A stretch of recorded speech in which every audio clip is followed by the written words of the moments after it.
Welcome to the Futurebuild podcast, where we bring you in-depth conversations with the innovators, leaders and disruptors shaping the built environment. In this episode of our retrofit series, we're tackling a challenge that often goes unseen, but is growing rapidly beneath our feet: subsidence. With more than 20% of UK homes now considered at risk, particularly those with shallow foundations, aging infrastructure or clay soil, subsidence isn't just a structural issue. It's a sustainability issue, a cost issue, and increasingly a resilience challenge. Today, I'm joined by Freya Chapman, Head of Residential for the UK and Ireland at Mainmark. They're a global specialist in ground engineering solutions. Now, Freya brings practical experience and technical insight into how we can stabilise, strengthen and retrofit our homes and housing stock using modern, sustainable techniques that are less disruptive and more effective than many people realise. From drainage to diagnosis, piling to policy, this is a conversation about connecting the dots between what's beneath us and what we're building towards. So let's dive in. Freya, absolute pleasure to have you on the podcast today. Thank you for having me. I want to start off, and we start off on every podcast like this, about what got you into the built environment and what's your career journey look like? So I'll be absolutely honest with you. I'm trained as a special effects makeup artist. That's where I started my career. Quite a challenging educational path, let's say. So I never saw myself in this. The job that I do now, I didn't even know existed. I didn't know it was a job. Not great at school, neurodiverse, so that classroom environment wasn't great for me. And when I was pregnant with my son, my father's actually a civil engineer. So went into the office one day and ended up having an interview. And I had no idea what geopolymer was or ground engineering. And he always, very good at speaking, my dad, but very much sort of a cryptic crossword. So you have to sort of work out what he's on about. Really, really bright, but I had no idea. So went for this interview and I got the job. And I wouldn't sign a contract because I thought, I'm going to be here for 3 months. My son was 8 months old. I thought, I'll just get 3 months out of it and find something else. And before I knew it, I loved it. So within the first 4 weeks, because of my neurodiversity, I almost overly obsess and hyper-focus on things. So that was suddenly my hyper-focus. And I was like obsessed with ground engineering, never heard of geopolymer and resin. I was like, what is this? And the first time I saw a building lift, that was it, I was hooked. I was absolutely hooked. And it's almost a bit like a dark art because one, I didn't even know this existed. Suddenly I'm in this role that, I was essentially in internal sales, but then year on year, I pretty much doubled my wage year on year for the first 3 years, worked my way up in my previous company, and I was hooked. And it became part of me. One of my colleagues, and we work together now, he was able to break things down into a format that I could understand, and then I could elaborate. So David Headley has been a real part of my career journey, and funnily enough, my dad trained him. Yeah. So there's a really nice story there, and then me and David work together again. He's the head of the infrastructure and commercial, and I'm on the other side on the residential. So you've touched there just on so many points we're going to bring in this podcast. I think you're a great advert how we need to open up the built environment to people that aren't aware of it. Before we get on to that, and I think, you've mentioned loads of stuff there around, what we're going to be talking about, which is the sort of subsidence as well. But before we start that, love to break down the company you work for, Mainmark, what it's, and your role within it as well. Of course. So Mainmark Ground Engineering, a global company, started in 1989 over in Australia. So this was after the Christchurch earthquakes, really focusing on liquefaction, which is seismic related ground movement. This was with resin injection, and then they moved over to New Zealand and similar, chasing earthquakes at this point. They went over to Japan, and this is where the JOG, so computer controlled grouting, was born, which is a multi-point solution, really good for lifting structures. Wow. It's insane, it's amazing, Japanese technology, and that's patented to us, Mainmark. And we came over to the UK in 2016 and have been growing sort of year on year since then. We specialise in non-invasive ground engineering solutions. So our core product, and sort of 80% of our work here in the UK, is with the TerraTech ground improvement resin injection solution. It's a 2-part product, 16mm diameter drill bits down to the depth of competent soil, and it's keyhole surgery. So it follows the path of least resistance, whilst doing so fills fissures and micro voids. And once there's nowhere else for it to go, that's when you get the upward movement of the structure itself. So we can re-level structures, increase the load bearing capacity. TerraTech is really quick, so it can take hours, or most residential projects are completed within 1 to 2 days. A bay window, for example, is half a day. Really non-invasive, really quick, in comparison to your underpinning or piling. CFA piling is extremely invasive, and the same as underpinning. There's no requirement for planning at the moment, and it sort of comes into its own with historic buildings as well, because it's really harmonious to both the building and the ground.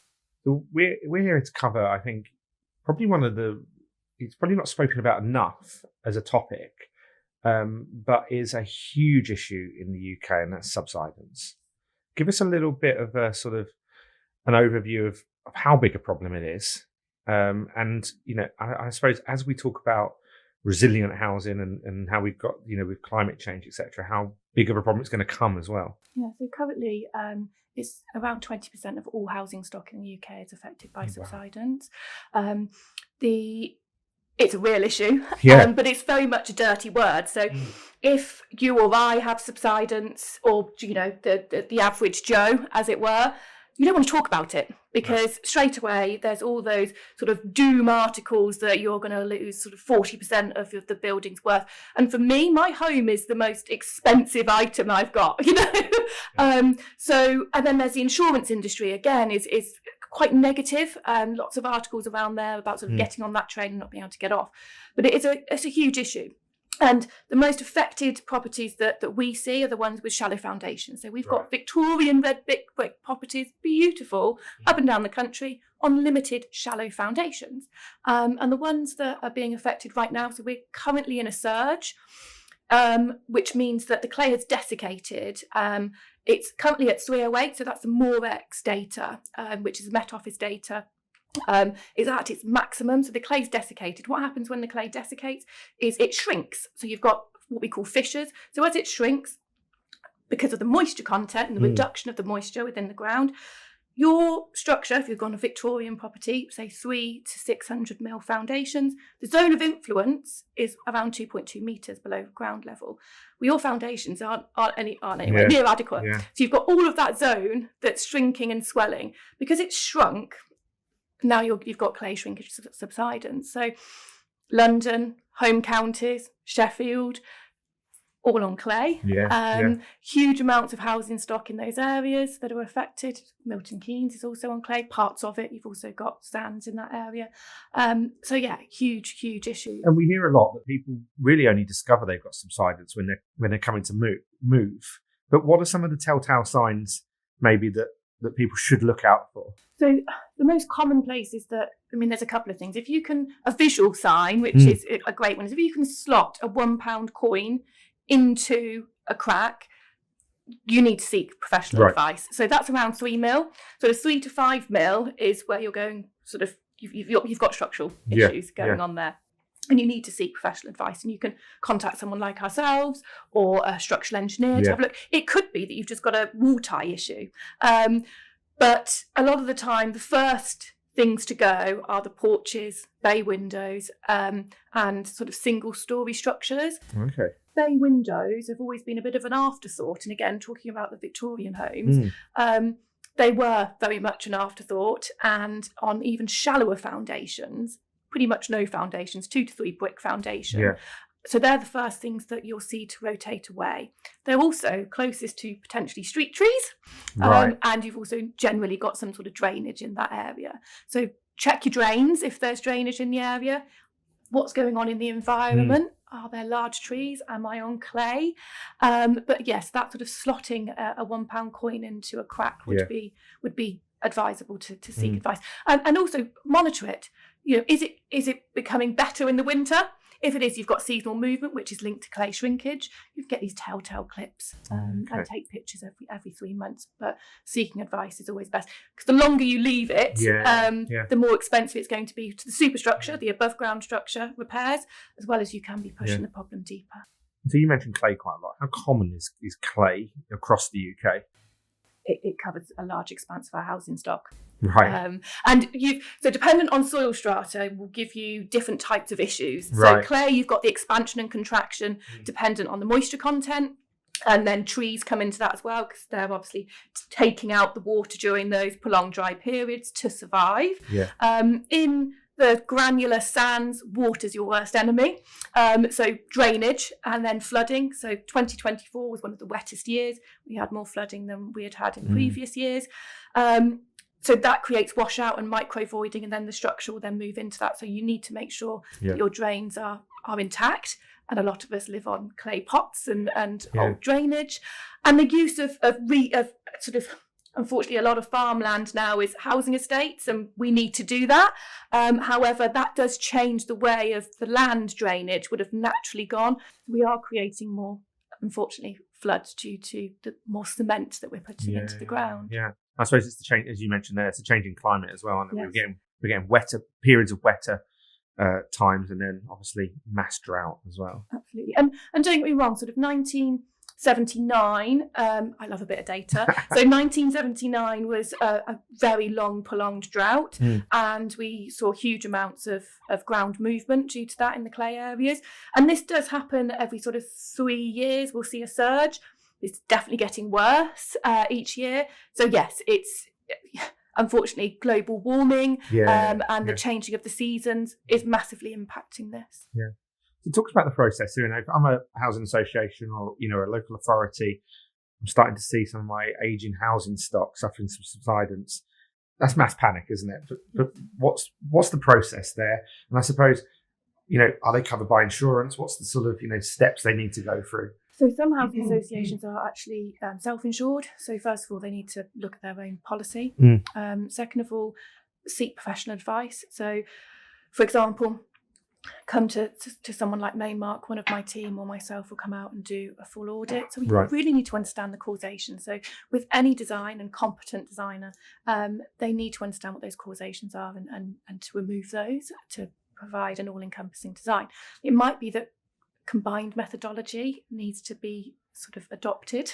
So if you've got a tree, is it that we need to install a tree root barrier? And I'm really keen on the Q-Tex product, which is it's a copper membrane. So it's got Cu2 ions that are released into the ground. It's not harmful for the tree itself, but the roots then move away from that. And you don't have, with plastic, sort of UPVC root barriers, you create issues with water. And so one side will be really wet and mossy, and the other side will be really dry and can cause issues with those two zones. And as well as you need to get the drains checked. So realistically, you'd need someone to come out and have a look. How big is this problem? Is it just that you've got a bit of material shrinkage? Because it may well be. Is it to do with stitching and just superstructural repairs? Or do you have subsidence, so you need to deal with it? And the sooner that you take that action, the better, because the longer that goes on. And for example, if you've got a leaking drain, the problem is going to push deeper. The water will always get out. So talk us through then, maybe some of the solutions then that are unique to Mainmark that you when dealing with subsidence. And I suppose also, subsidence is a word. It's almost like I'll put it in the same category as sort of Japanese knotwood. It sort of puts mass fear into it that's it. That's my property, devalued forever. And it would be great to talk about maybe some of the solutions that you provide and how that affects then, that resale value or that house. Of course, so subsidence is very much a dirty word. People don't want to talk about it, and they certainly don't want to admit that they've got a problem. So there's a whole array of solutions. To be honest with you, the TerraTech resin solution is one of the easiest to deploy and quickest to install, but everything has its limitations. So there's that, great for lifting, ground improvement, increased load bearing capacity, so can also be used for change of use or retrofit. And then we've got our TerraFill, so that's sort of mass void fill, cellular concrete. Again, great, it's quick, can be pumped Then we've got the JOG computer controlled jacking. With this, it's a multi-point solution, so it's 40mm diameter drill bits. You have valve points on each of them. You get up to 28 valve points to each computer, and you'll have an engineer sat at both. And it will send a prescribed amount of cementitious material to each of those valve points, so it can lift it really slowly. The most lift we've had with that is 350mm, and that was for an art gallery in New Zealand. An amazing project. It doesn't offer any ground improvement, so we may use the lift there and then go in with another solution. So it might be the Terratech resins, or it might be micropiling or screw piling. So Terratech doesn't work, and everything has its limitations. We would never deploy Terratech on peat. Peat is obviously a natural organic material, and with the resins that we use, there's nothing for it to grab onto. So in those instances, it might be a micropile or a screw pile solution, down to the depth in which we hit competent soil. Again, there's different variants of steel that would need to go in depending on the load, so that how heavy the building is. So we would have to have a look at that, and that would all need to be designed. Then we do also deal with soil nails as well for slope stability issues, because sometimes actually the house and the foundations are adequate, but you've got an issue with slippage. So there's also that side of things. You need to take in not just the whole house, but the whole environment around that property too. So when the work's carried out, how do warranties work then, and how does the sort of, are people able to resell? How does it? Absolutely. So we offer different warranties for different products. So the Terratech, so with it being a resin, a polymer, the design life of that is over 100 years. It doesn't break down in any way. So we do offer an insurance-backed guarantee with that. Our warranty on that product is 50 years. And then the IBG is 10 years. And you can also have a certificate of structural adequacy. Now, how that CSA works is we have an external structural engineer that signs them off. I'm more comfortable with that. It means that they essentially audit our work. So they will say, yes, this has been completed to the standard it needs to be, and they will sign that off separately. So they're not on our books, as it were. And we obviously pay them for that service. But equally, they may come back and say, actually, we need to do X, Y, and Z. So with the screw piles, again, there is a warranty that comes with it, but it's slightly different. So it's 10-year warranty. You can ask for an IBG, but that's additional fee. And again, the CSA, if required. Now, if you're looking to sell the house, you've got to remember that you're dealing with a financial body. So they don't understand subsidence. They don't understand ground engineering, and they definitely don't understand substructures and superstructures. So you're giving them the comfort that this has been done, it's been done to this standard, and these are the warranties. A bit like a FENSA certificate for your windows or your certificate for your boiler. It's the same sort of thing. So you can say, this has been done, these are the warranties, and then you can tick that box within the home buyer's pack. Brilliant. I'd love to probe into some of the case studies that you've done as well, because I know you've worked on a couple of quite high-profile projects as well, one of those being Finsbury Avenue. Tell us about that. So this was David Headley's project, actually, a real showstopper. So we were working for the main contractor, who's McAlpines, and this was a sort of facilitating excavation project. And that's another project that I didn't talk about. So permeation grouting is something, and that's what we did there. So they needed to go deeper than the original foundations of the building. You've also got large buildings around, so very much right in the heart of London. And you need to be able to protect the built environment around you. So it's river terrace gravel. So we were injecting into the river terrace gravels, so then they could cut the face. The structures around were then stable to then put in their cap and ring beam. Huge project. Fantastic. I mean, I went there a few weeks ago after historic buildings and places. Give us an idea of the scale. How big is this project? Oh, it's huge. I mean, we did it in 3 phases. It was 4 weeks per phase. Wow. Massive project. And I don't know all the intricate details because it was David's. But yeah, it was a huge project. And now it's obviously a multi-complex building. And stunning. Yeah. I was walking down to go to the train station the other day, and I was like, wow, we made that happen. I think I've mentioned on this podcast before. I'm from the Isle of Wight, and we're a coastal community, and I know we've had huge amounts of landslides recently that's coming through, and I know you've been doing quite a lot on coastal erosion as well. Tell us a couple of maybe case studies around that. Yeah, so we do coastal erosion, and we also deal with sort of slope stability as well.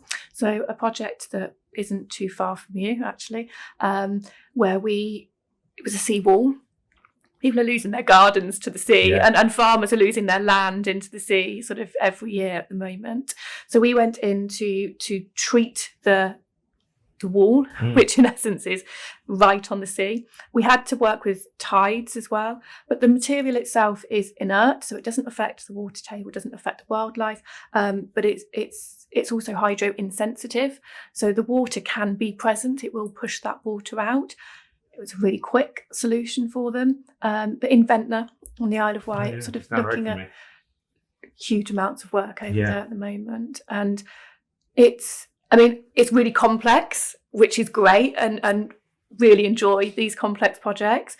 But you've got slope stability issues, and slope stability surveys are notoriously expensive.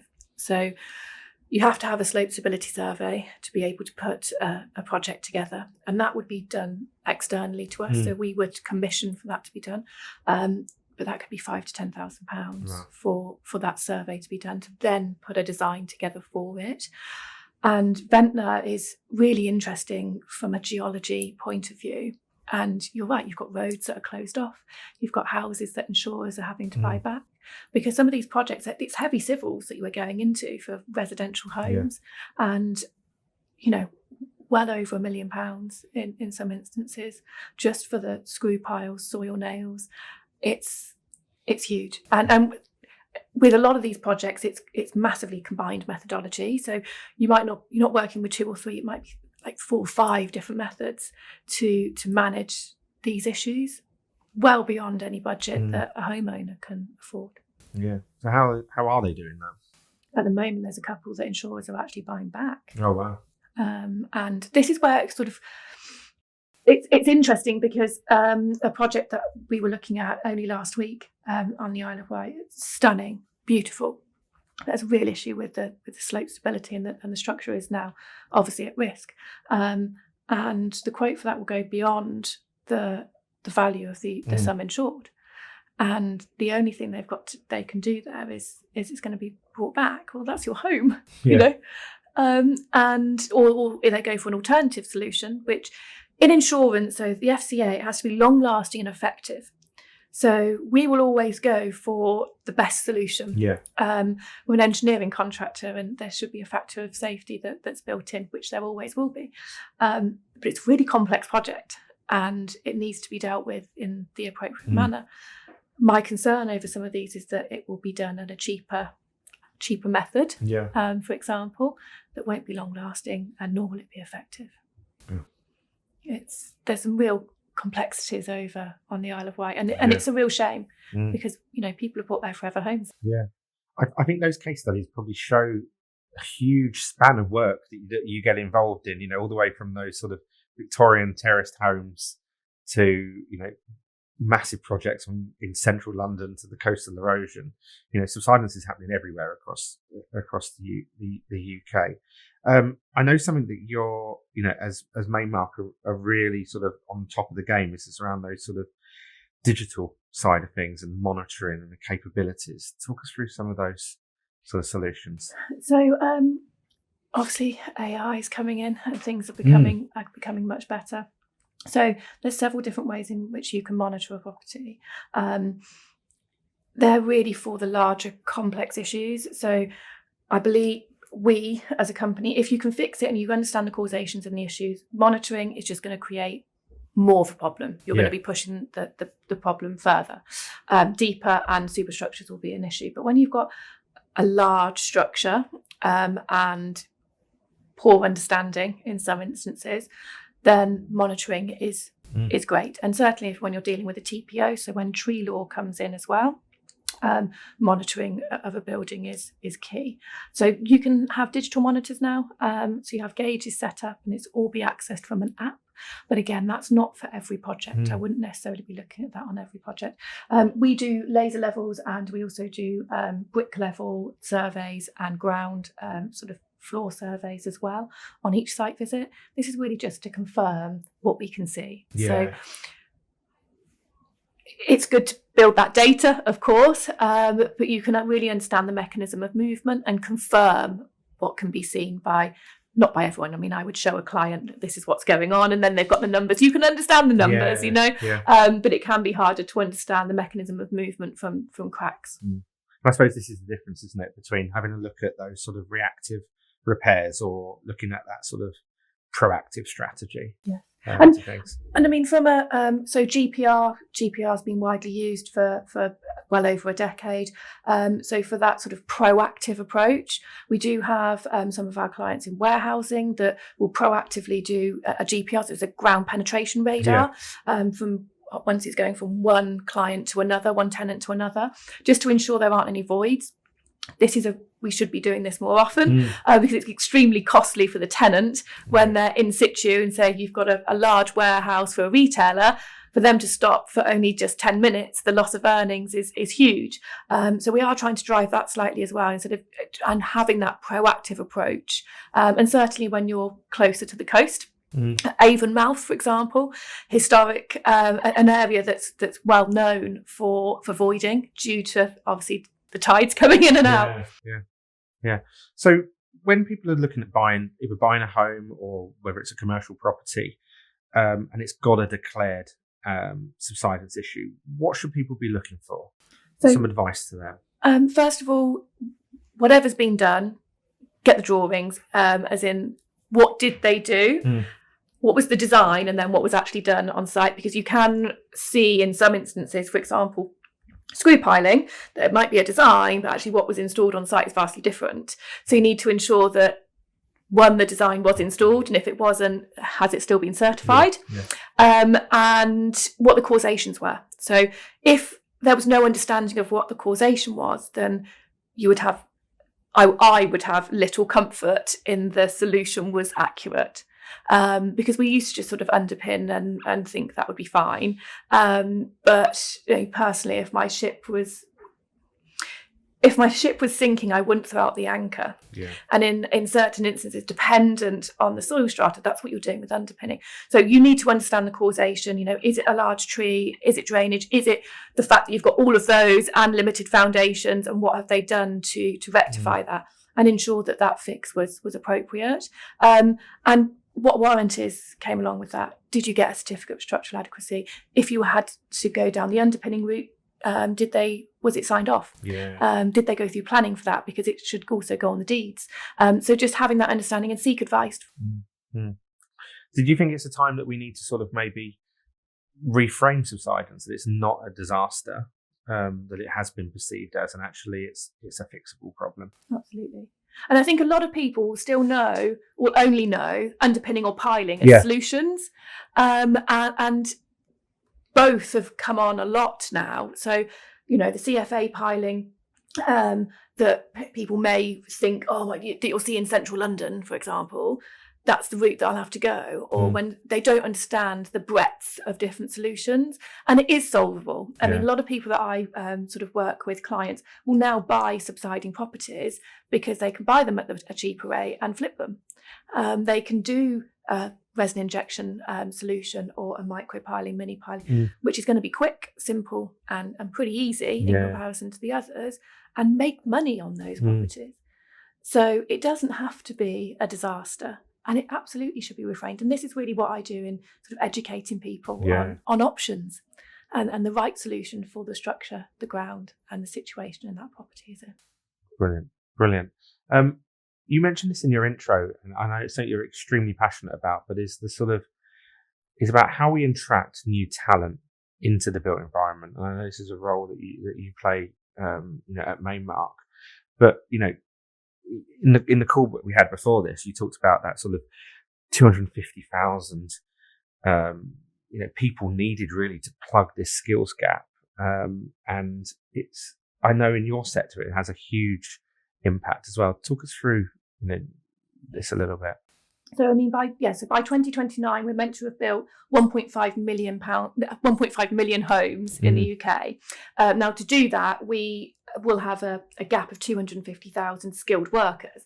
Now, absolutely, we feel the effects. A lot of the people that we need in our industry are skilled, and now children have to stay at school or in education until 18. You can't actually get an apprenticeship until 16. Well, that's just far too late. They've disengaged. They have no idea what they want to do, and we're pushing them into things that maybe they wouldn't have done, or we could have given them hope. And I don't know why we're not reducing that, because you used to be able to do an apprenticeship at 14.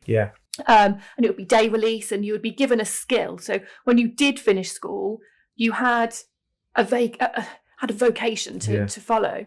And even if that wasn't something that you were going to continue doing, you have some sort of skill, and it might open the door to other things. Unfortunately, we don't have those opportunities now, and it's not being funded. So you can do an apprenticeship at 16, which are ridiculous to be able to get into. I mean, in some instances, there's 200 people going for an apprenticeship. A lot of young people wouldn't even know how to sit and interview properly, because you can't even work in Sainsbury's until you're 18 now. It's a real problem, and one in which we need to change. Now, I think, yes, I have a child who's 12, and of course he wants to be a TikTok star and YouTuber, which annoys the life out of me. But equally, we need to bridge that gap. So, a bricklayer can earn £50,000 a year. Why aren't we telling them that? And then why don't we teach them skills on how to blog it? So we combine both. So then they can have their YouTube channel or whatever TikTok channel they want, but we're teaching them both skills. We should be combining it, and that would bring them in. They would be much more interested in doing it then, to get those shots. I think government is starting to realise this. I think at the recent Labour conference, Keir Starmer did backtrack slightly on that education until 18 side of things. But you're absolutely right. I think I've had another guest on this podcast where we talked a lot about work experience, actually, and trying to reimagine how work experience is done at schools, because that's your first taste of going into employment. And unfortunately, at the moment, it's almost you phone up some of your friends or your father's friends or your mum's friends that have businesses and go and do work experience that way, where actually we need to get people in experiencing engineering, experiencing on-site at that early age. You're absolutely right, the sort of 13, 14-year-olds. So then they have a more defined career path going forward. And I completely agree. And I think it's also industry need to take control here as well, and go to the colleges and go to government and say, this is the gap that we have to create those apprenticeships, to create those courses in college, because you can generally, there's only really 4 trade apprenticeships that you can do. I can't bring apprenticeships into my industry because there isn't a course that's appropriate. We need more, and it's really hard to drive that change. And the same with work experience. With work experience, health and safety, you can't even take them on site at 14. And it's like, well, we know we've got this massive issue. Create something so they can get their health and safety ticket at 14. We used to. It just blows my mind. And then insurance. Well, it's a minor. You can't have them on site. Well, if they're trained and they have reached this specification for health and safety and understanding, then they can. And if they don't meet that, okay, of course, they can't. They might have to be in the office or in the yard or whatever. But it's extremely challenging. There's too many issues, too many things that are put in the way of us trying to bring new, fresh people into the industry. And tell us a little bit about what a career in ground engineering could look like for an apprentice. Well, to be honest, so you could start, there's various different ways in which you could go. So you could start in soil testing. So I do like a soil lab. So you could start with sort of drilling and doing trial pits and boreholes. So you've got that really basic understanding of the ground. You could be working in a soil lab, again, to really understand, 1, how it's extracted, 2, how it's tested, and the different concerning factors around that. Come and work with someone like ourselves. Slight issue is you do need to have some sort of driving licence, because unfortunately we're all over the country every day. But there is no apprenticeship, unfortunately, for us, and there's very limited apprenticeships in ground engineering. Normally you have to go down the route of a sort of geotechnical degree or a civil engineering or structural engineering degree. I didn't follow that path. No. I'm currently going for my chartership for a building engineer, because I've been doing it for 12 years, but there are other ways, as it were, that you could. But currently, there is no apprenticeship in this sector. Yeah.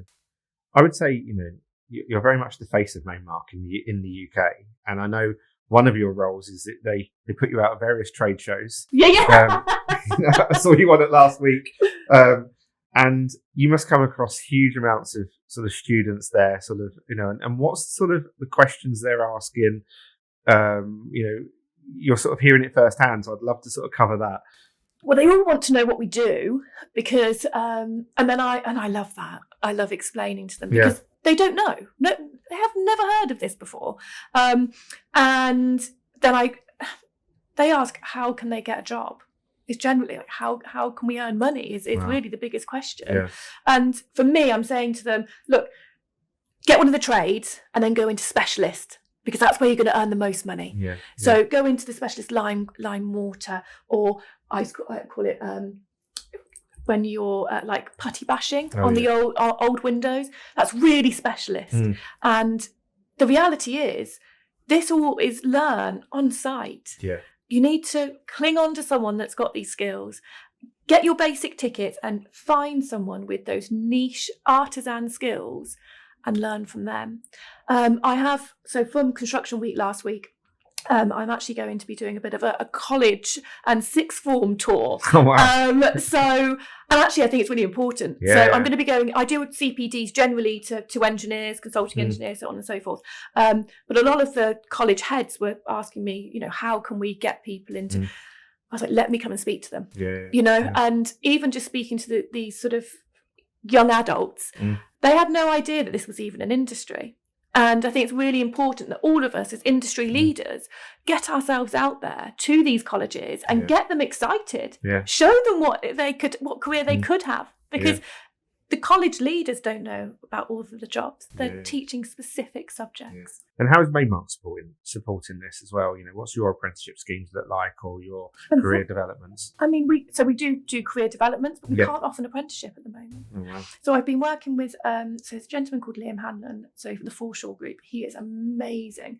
So he has a load of apprenticeships with him that he brings on. I mean, he's mainly sort of Liverpool and sort of North Wales, but he works in insurance, and I've been trying to work with him to get some more specific, defined apprenticeships. The most I can do at the moment is I have been going to secondary schools and talking about the industry as a whole. Yeah. But we do. So there's a lady that works for me, and she's worked for me on and off, and she's now going to be moving into a technical role. So she's found her feet, and we very much want to build people up the ranks. Yeah. We've got huge ambition. So we want to be the sort of the one-stop shop for complex ground engineering solutions and a trusted partner. And it's pretty much where we are already, but we want to on a much larger scale. Yeah. We're looking to grow year on year, double the business year on year for the next 3 years. So we are really interested in bringing sort of new people that we can move up the ranks. Really good time to join. Do that as well. Absolutely. Yeah. Going back to sort of subsidence, and as we know in the built environment, a lot of things are driven by policy. Yeah. And there's obviously planning shifts as well. What's needed really to tackle this huge subsidence issue? Because we need to be doing it at scale.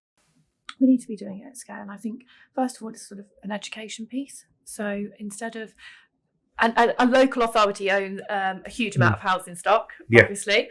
So it's really getting in front of them and them understanding that it's not just underpinning and piling. There is a better understanding now than there was sort of 5-10 years ago. However, tenants can stay in situ, because what we're doing at the moment in local authorities, they'll move them. In Milton Keynes alone, there's 4,500 voided properties. Why are they voided? We've got a huge issue. Well, so they're just sitting there empty? Just in Milton Keynes alone. And we've got homeless people Wow. Everywhere. Yeah. And this is a carbon copy of I just know the figures because I was talking to someone last week. Yeah. But yeah, there's 4,500 empty homes there. But if they were educated and understood that one, you can fix it within one day. Tenants don't need to move out, and £5,000 to £10,000 is to be honest with you, the average residential project's around 12,000. Completed it within 1 to 2 days. Yeah. Well, if you were underpinning, that would take a number of weeks and be double. Yeah. Yeah. So it's really about sort of people understanding what the problems are, the causations, and then looking at the solutions. And that really we're happy to have a look at everything and put a solution together. So we won't just push you down one path. Yeah. We'll look at an issue and then come up with the best solution for it. Yeah. But the main thing is education, educating the right people.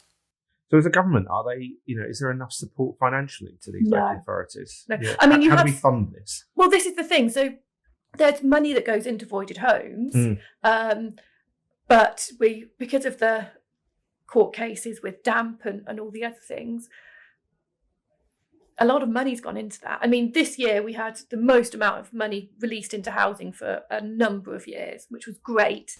Still going to be a bit of a shortfall, but it was great. Yeah. But no one actually provides us, as in the sort of lay people or the public, with where that money's going. Because a lot of it seems like it's going into new housing stock instead of existing. And why are we building more when we've got empty homes up and down the country that need to be dealt with? That's what I was just about to say. We talk about a housing shortage and we talk about, mass homelessness and the need for more social housing. But if it's there, sat there voided, and it's, a reasonable amount to be able to fix it, feels like a little bit of a no-brainer. Absolutely. And I think it's just people don't understand it. I mean, we are seeing a bit of a change at the moment, though, which I'm really excited about. So local authorities spent sort of decades selling off their stock. Yeah. They're actually starting to buy it back. So Leicester have brought back a certain amount of housing stock. So's Dudley. So there was a tender that went out a few weeks ago for Dudley. I think it was £15 million going into their homes in that area. So we are seeing that they are buying back the stock to deal with the issues. Yeah. And hopefully we will see a change there in those voided homes. We used to have voided homes officers in Liverpool. They were great with it, where you would have someone that would literally just be managing those voided homes to move them forward. We need to see that up and down the country. Yeah, yeah. And what's your view on the insurance sector? What role do they play in all of this? So insurance, I work with sort of the biggest loss adjusters in the UK. Yeah.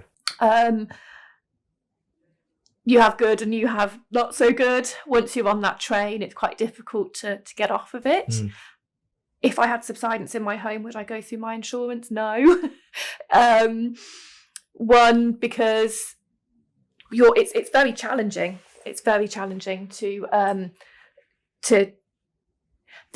so the biggest things that I see from a homeowner's point of view, you can be on that train for 36 months. You can't sell the property. It's not your choice. It's out of your hands. Yeah. And you're constantly chasing. So and that's not with every loss adjuster or insurer.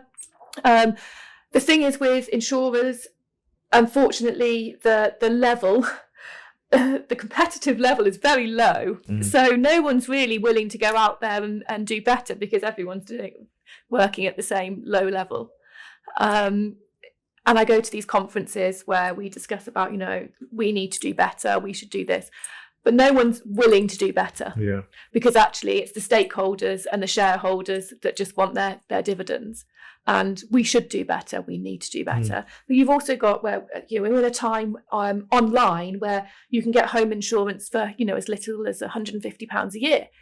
Well, what do you think that's going to be covering, if you've got a subsidence issue?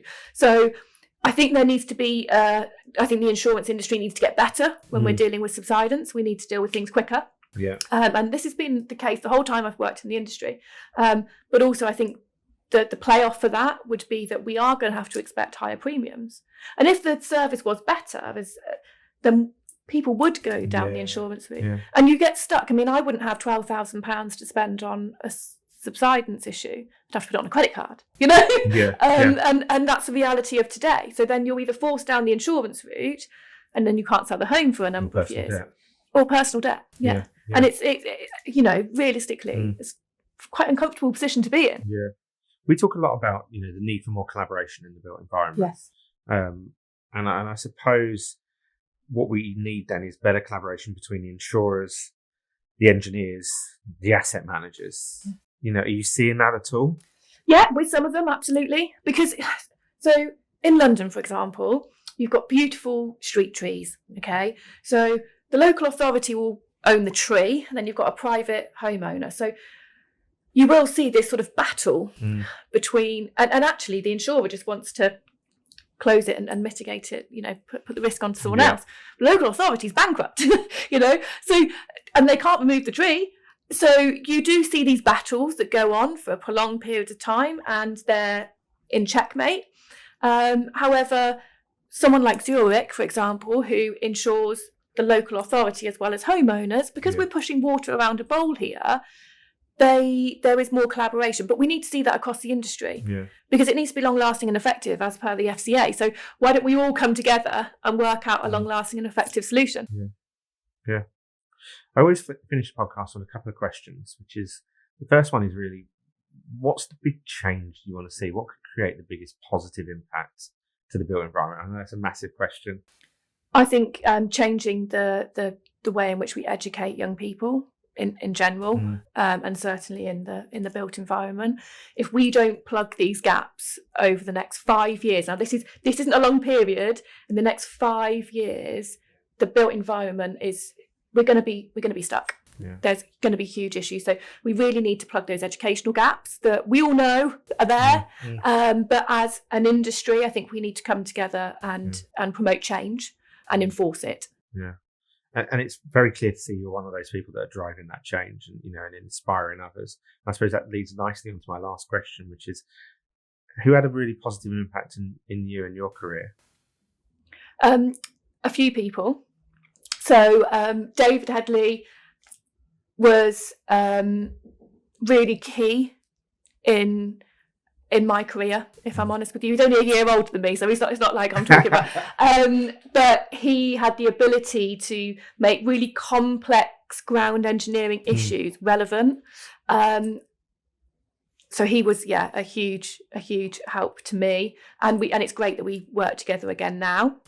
My dad was another one of them, but actually one of the people that really made me feel valued as a person was when I was back at college, and I did art, and this is why this sort of role works well for me, because it's sort of complex issues, but also I love the designing of it. And he made me feel valued, that my opinion was valid, and that feeling has then moved on. And I suppose that's why with David, when he was so impactful on my career, was because I asked a lot of questions and he was okay to answer them all. And I might be asking the same question 5 or 6 times in the same sentence in slightly different ways, because I needed to work out exactly what he meant. But he would always make me feel heard and valued. And I think that is really important in that sort of larger piece of ensuring we're bringing the right people in and giving them the time. I agree. We need those industry mentors, and it's such an important role. And females, play.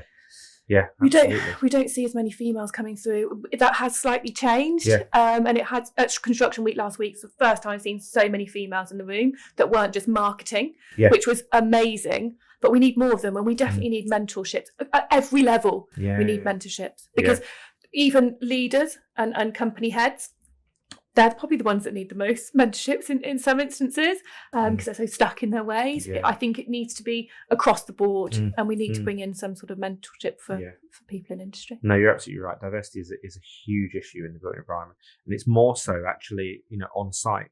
And I think that's where we need to really showcase those female leaders, that are making a difference on site as well. So, no, I couldn't agree more with you. This is the final question. It's almost sort of, it's your chance for your final plug. But, if I'm listening to this, I'm a contractor, I'm a local authority, I've got subsidence issues. How do I get in touch? I think Mainmark have some amazing solutions. So how do we get in touch with you? So you can reach out to us via email, or on our website. You can have a look at all of our case studies as well. We're going to put links in the bio. Fantastic. Or call the office. We are in a surge at the moment, so it's very busy in Subsidence, but we always aim to be out with, to you within 2 to 3 weeks for an in-person site visit. Or reach out to me on LinkedIn. We are Mainmark also on LinkedIn as well. But yeah, website, and you can fill in a form. You can call us, or reach out to me on LinkedIn if you have any questions. Brilliant. We'll put your personal link in here as well. Thank you so much for coming on the podcast. It's been a pleasure. Thank you for having me. Great.